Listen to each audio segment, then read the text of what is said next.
सिद्धि की शादी के बाद वो ससुराल चली जाती है। पीछे रह जाती है भाभी रानी। सिद्धि के ससुराल जाते ही भाभी कहती है, अरे वाह जी वाह, सारे कपड़े मेरे।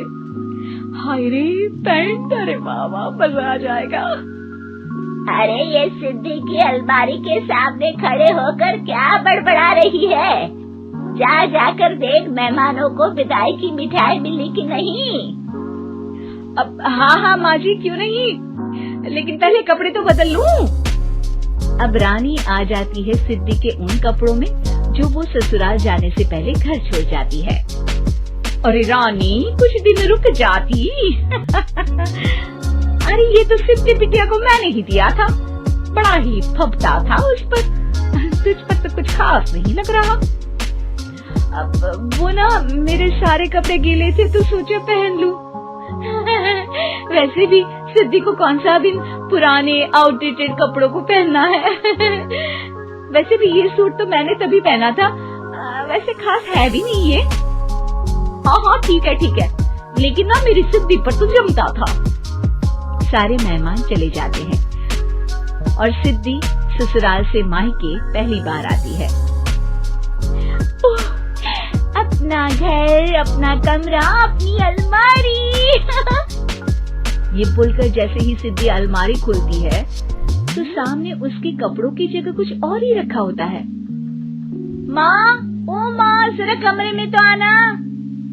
सास और रानी वहाँ पहुँच जाते हैं। रानी ने पहनी होती है सिद्धि की जींस और टी शर्ट। अरे भाभी, ये क्या? ये तो मेरी बड़ी ही महंगी टी शर्ट है, इसे आपने घर में क्यों पहनी है? अरे बहुत मिलती है दीदी ये चौक की मार्केट में, 150 में। ओ भाभी प्लीज, ये एरोपोस्टल है, 2000 की एक टी शर्ट। ओहो, 2000 में तो दीदी 4 साड़ी आ जाए। अब क्या बोलूं? भाभी, ये मेरी अलमारी में छोटू के कपड़े, तो मेरे कपड़े कहाँ हैं? मेरी अलमारी में? अब दीदी आपको कौन से पुराने कपड़े पहनने थे?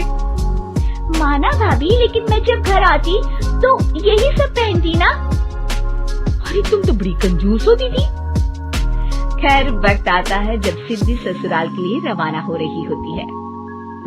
अरे रानी, अंदर से सिद्धि का गिफ्ट ले आ, लड़की पहली बार ससुराल से मायके आई है। रानी अंदर जाती है और एक सिंपल सी साड़ी लेकर बाहर आ जाती है। ये लीजिए माँ जी। सास बेटी को गिफ्ट देकर ससुराल भेजती है। अगले दिन रानी एक सुंदर सी साड़ी पहनकर सामने आती है। अरे रानी, ये तो वो साड़ी है जो मैंने सिद्धि को देने के लिए दी थी जब वो ससुराल ले जाती, लेकिन ये तूने कैसे पहन ली?